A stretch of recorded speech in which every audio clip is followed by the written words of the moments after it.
যে দলটি বিশ্বকাপ গড়ে নেওয়ার স্বপ্নে ঘর ছেড়েছিল, সে দলটি যখন বিশ্বকাপ প্রথমবার খেলতে আসা একটি দলের কাছে হেরে যায়, তখন সে দলের আত্মবিশ্বাসটা কোথায় থাকে?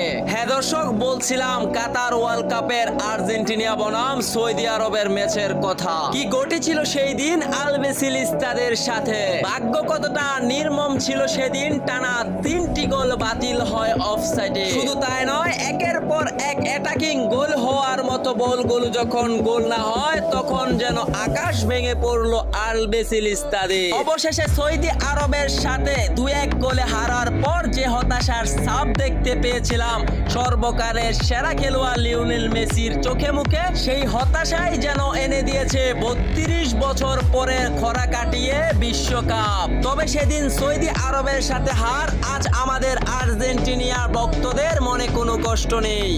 যে দলটি বিশ্বকাপ গড়ে